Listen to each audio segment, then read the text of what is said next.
Salut les gens, aujourd'hui je reviens donc vous faire la review du chapitre 531 de Fairy Tail. Avant de commencer, je voulais juste vous annoncer quelque chose. Comme vous le savez sans doute, pour les Lyonnais, peut-être même pour les autres, la semaine prochaine, le week-end prochain, samedi et dimanche, auront lieu à Lyon la Japan Touch, donc 2017. Et j'y serai, donc je vous ferai sûrement une vidéo vlog sur cette journée où je me baladerai, je rencontrerai les différents exposants. Bon bref, je vous ferai un petit truc assez sympa, pour ceux que ça intéresse.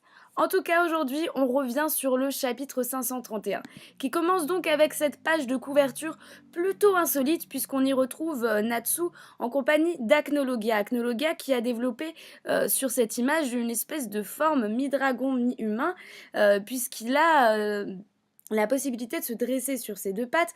Et en plus de ça, on voit ces espèces de carapaces, enfin de pics, de stalactites qui sortent partout de son corps. Et deuxième élément que je remarque, Natsu, ici présent, a d'une part les yeux rouges, bon peut-être que ça c'est un petit détail de couleur, et d'autre part il possède dans sa main quelque chose qui semble appartenir à Acnologia, qui semble être, enfin je veux dire au niveau des couleurs, le bleu, le noir, une sorte de lance prélevée d'Acnologia, quelque chose qui pourrait le vaincre, que sais-je encore. Bon, je m'interroge vraiment sur cet élément de l'image. Si vous avez des idées, laissez-les en commentaire. Qu'est-ce que cette espèce de lance que tient Natsu ici? On continue donc avec la page de couverture. Comme vous le savez, cette fois-ci, il s'agit donc d'une page couleur donc pour le chapitre. Donc on n'a pas en fait la possibilité d'avoir dans le décor un élément comme la dernière fois, donc qui forme la phrase, la fameuse phrase. Bon, je ne saurais pas le dire en japonais, je vais vous le dire en français. Merci de m'avoir soutenu jusqu'à la fin. Mais, on le sait, la semaine prochaine, ce sera un double chapitre. Donc sûrement 2 pages de couverture. Donc Machima a prévu de finir le jour convenu du 7 juillet 2017. Ça, c'est réglé. Deuxième élément sur cette page de couverture, et pas des moindres, la phrase écrite « Je te promets qu'après 100 ans, nous resterons ensemble ». Cette phrase est forcément destinée soit à Natsu, soit à Lucie. C'est-à-dire, selon ma théorie, il y aurait une possibilité, avec cette histoire de Néoclipse, le projet de Zélef et la distorsion temporelle, que l'un des personnages ait la possibilité de, entre guillemets, sauver le monde, sauver la situation. Je suppose qu'il s'agit de Lucie, ou peut-être qu'il s'agira de Natsu, mais que l'un des deux devra être scellé pendant 100 ans. Et qu'il dit donc à l'autre, je te promets qu'après 100 ans, nous resterons ensemble. Cela étant dit, je suppose donc qu'il y aura à la fin l'un des personnages qui, entre guillemets, disparaîtra. Est-ce qu'il s'agira de Lucie qui devra se sacrifier, entre guillemets, pour annihiler le projet Neo Eclipse de Zélef qui, en lui-même, je le rappelle, a pour but, en fait, de réinitialiser le temps, d'effacer tout ce qu'il y a eu jusqu'à aujourd'hui. Et là, on ne serait pas dans un reset total, mais plutôt dans un... euh, le temps va s'arrêter pendant 100 ans. Je vois bien un truc comme l'histoire avec Asuna dans Negima à la fin, pour ceux qui ont lu. Si ce n'est pas le cas, lisez-le. Je vois bien un petit truc comme ça, comme quoi le personnage principal doit se sacrifier pour sauver les autres et que l'autre des deux personnages l'attendra. Bon, que ce soit Lucie ou que ce soit Natsu, dans tous les cas, l'un attendra l'autre, hein. La phrase va dans les deux sens. On retrouve donc à ce moment-là l'équipe de Blue Pegasus avec quelques membres de Fairy Tail, toujours contre Acnologia, et qui se dirige donc vers la distorsion temporelle. Petite phrase amusante de Jenny, pardon, qui elle de son côté croit vraiment qu'elle devrait en retirer ses vêtements. Et Ibiki qui lui répond d'après mes calculs, le sex appeal ne marche pas contre lui. Non mais sérieux les gars.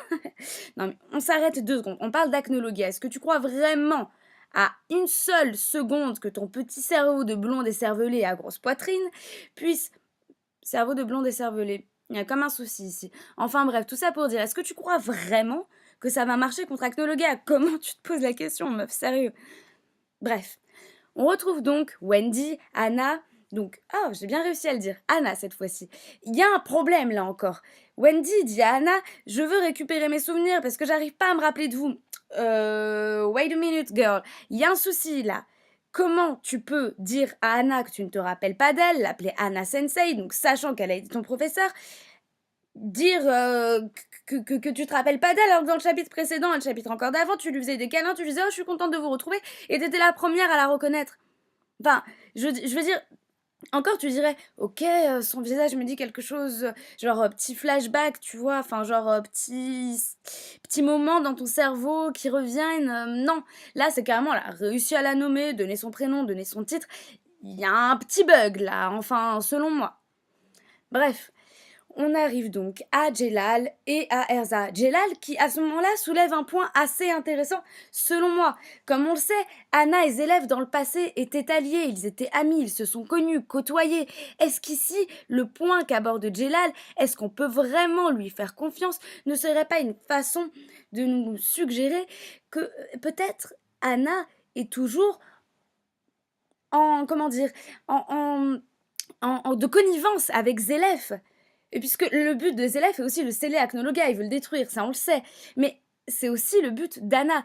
Or, ici, Anna a toujours le but de se servir de la distorsion temporelle. Or, on apprendra plus tard que Zélèphe a fait quelque chose dans ce sens-là. Mais néanmoins, ici, Djellal nous met le doute.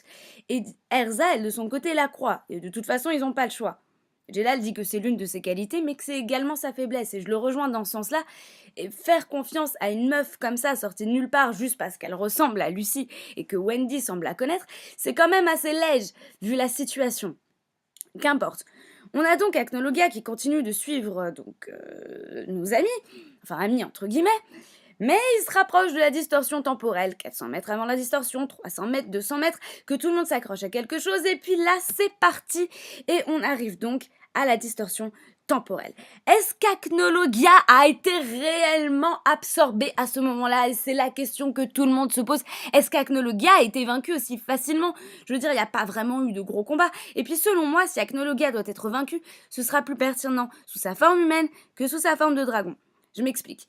Peut-être que Acnologia va combattre l'un des personnages, ou tous les personnages vont le combattre. Acnologia va être affaibli, il va donc se retransformer en humain parce que il a plus la possibilité de se transformer en dragon tant il est faible, mais il continuera de lutter. Et à ce moment-là, sous sa forme humaine, il aura la possibilité donc de prononcer des paroles, chose qu'il ne peut pas faire réellement sous sa forme de dragon. Et je le vois bien, je pense qu'on serait plus touché de le voir sous une forme humaine prononcer ces derniers mots que sous sa forme de dragon. Donc là, clairement, c'était juste pas possible que ça se passe aussi facilement. En plus, il s'agit d'Acnologia. Et effectivement, voilà, sur cette image, on le voit. J'adore cette image, soit dit en passant. Acnologia s'agrippe au navire, la distorsion temporelle n'a pas marché. Et la raison, c'est, comme on le voit ici, la distorsion temporelle est présente. J'avais un doute en fait. Au début, j'avais peur que la distorsion temporelle soit complètement visible à l'œil nu. Or, elle ne l'était pas. Mais ici, on voit bien, bon, Acnologa a dû passer en plein milieu. Il est passé et on voit une espèce de petite boule noire. Mais cette petite boule noire, Anna nous révèle que la distorsion temporelle est fermée. Elle est scellée. Et par qui? Par cette personne, Zélèphe. Il y a quelque temps de cela, j'ai trouvé la distorsion temporelle et on se doute bien que vu qu'elle fait partie de ses plans, il a dû faire quelque chose dans ce sens-là. Elle est remplie d'un inimaginable pouvoir temporel. Ce pouvoir temporel n'appartient qu'à moi. C'est pour ça que je l'ai scellé jusqu'au jour où je pourrai utiliser Neo Eclipse. Bravo les fautes d'orthographe pour pour la scantrad. Enfin bon, bref. Soit dit en passant, Zélèphe a donc scellé la distorsion temporelle pour que personne ne puisse l'utiliser, puisque le pouvoir n'appartient qu'à lui. Bon, là, c'est assez cohérent, et j'approuve ce choix scénaristique de la part de Mashima. On est mal, le navire va se cracher. Bref, là, ils sont vraiment dans la merde. Tout le monde se demande comment cela a pu arriver. Et la seule solution serait donc de supprimer la lacryma stabilisatrice de Dragon Slayer. De cette manière, on s'en doute, Acnologia sera donc déstabilisée et ne pourra plus s'agripper au navire. Bon, je passe un petit peu sur les détails du combat pour en revenir à Lucie, Gray et Happy, qui doucement, lentement prennent la décision d'ouvrir le livre. Bien évidemment, une lumière jaillit, ainsi que plusieurs écritures qui jaillissent de partout et entourent tous nos amis. J'arrête pas de les appeler mes amis, mais c'est pas mes amis, pas particulièrement en plus. Bref, je pense, toutes ces informations sont au sujet de Natsu. Sans déconner, meuf, tu penses ça? T'en es pas sûre? Non mais t'as un doute là, enfin je sais pas. Bref. Lucie, à ce moment-là, elle semble avoir capté un truc. Happy, il a un doute aussi. Moi, je voudrais bien comprendre. Lucie dit Est-ce que ce serait quoi? Et là, on voit cette espèce de tourbillon et il y a quand même, il y a un truc qui m'intrigue, c'est cette ligne-là qu'on voit dans le tourbillon qui n'est pas achevée. Est-ce que ce serait l'histoire de Natsu? Est-ce que ça voudrait dire que maintenant que le livre est ouvert, Natsu va se transformer? Plein d'interrogations, je me demande ce que Lucie a compris à ce moment-là. Bref, on en revient donc à Natsu, à Zélef, qui continuent leur combat. Zélef disant à Natsu, tu ne peux pas m'arrêter. Et à ce moment-là, Maëvis débarque. Alors c'est moi qui vais le faire. Zélef. Petit regard énervé. Maëvis, c'est parfait. Maintenant, toutes les clés pour ouvrir Neo Eclipse sont réunies. Effectivement, Maëvis qui vient ici, c'est un petit peu comme, voilà, acheminer tous les éléments nécessaires pour que le scénario se développe. Bien joué, Mashima. Mais tant qu'on sait que la distorsion temporelle est scellée, que Maëvis est ici, comment Zélef va-t-il réaliser son plan? Et voilà, Natsu qui se débat et qui demande à Maëvis de rester en dehors de ça, puisque là, comme on le voit, il s'enflamme. Il le dit lui-même, il s'enflamme. Il a des espèces d'écailles de dragon qui sont présentes. Mais au-delà de ça, je relèverai quand même un petit détail. Les yeux de Natsu, la pupille. Est-ce que vous les avez déjà vraiment vus comme ça? J'ai l'impression que là, on touche quelque chose. Un dragon démon. Est-ce qu'on va avoir un dragon démon? Est-ce que... Ouh, qu'est-ce que ce serait bien? Qu'est-ce que ce serait bien? Moi, j'adorerais. Le chaos que Zélef est en train de causer, celui qui l'affronte est le dragon de feu dont l'esprit s'enflamme. Prochain chapitre, première page en couleur et un double chapitre. Nous le savons. Hein. Comme je l'ai dit, on aura un double chapitre. La Dragon Force est donc activée du côté de Natsu. Mais je pense que ça va aller au-delà. Hein, parce que la Dragon Force, plus le livre D&D ouvert, moi je sens venir... Vous le sentez là venir, le truc ultra badass, ultra overcheaté? Moi je le sens. Je relèverai une dernière chose. Le chapitre 532 s'appellera « L'amour n'existe plus à présent ». De quel amour est-ce qu'on parlera? Est-ce qu'il s'agit d'un amour global, dans le sens où Zélef va activer son plan et on va tomber dans le chaos, dans le sens où tous les ténèbres vont envahir Earthland? Ou est-ce qu'il s'agit plutôt de l'amour qu'il y avait entre Zélef et Maëvis? Vu que Maëvis vient de débarquer, bon là, Natsu dit qu'il s'enflamme, mais est-ce qu'on va pas avoir quand même petit combat Zélef, Maëvis, ou des petites phrases qui supposeront que l'amour n'existe plus à présent, ou alors c'est un truc global dans le sens où l'amour que Natsu, Maëvis partageait avec Zélef n'existe plus aujourd'hui. Ou, dernière possibilité, l'amour n'existe plus à présent voudrait dire que Natsu, là, actuellement, on le voit dans sa première phase de transformation. Voilà, maintenant que le livre est ouvert, on sait que là, au prochain chapitre, il y a des chances que l'amour n'existe plus, qu'il n'y ait que la haine, que la rage qui existe chez lui. Je vous demande donc ce que vous en pensez, ce que veut dire cette phrase, l'amour n'existe plus à présent, est-ce que Natsu... Enfin voilà, je vais vers 4 points. 4 points. Premier point, que veut dire l'amour n'existe plus à présent? Selon vous, qu'est-ce que ça symbolise comme phrase? Deuxième point, est-ce que Natsu va se transformer en Dragon Slayer, en Dragon Démon plutôt, Dragon Démon, au prochain chapitre, ou est-ce qu'il faudra encore attendre? Troisième point, que signifie cette fameuse phrase « Même dans 100 ans, je serai toujours là avec toi ». Enfin, la phrase qu'on a en ouverture de chapitre. Que signifie cette phrase? Quatrième point, sur la page de couverture du Shonen Jump, je crois que c'est le Shonen Jump, je vais pas... oui, enfin bref. Sur cette page de couverture, qu'est-ce que Natsu tient dans la main? Cette espèce d'épée de lance, est-ce que ça a vraiment un rapport avec Acnologia?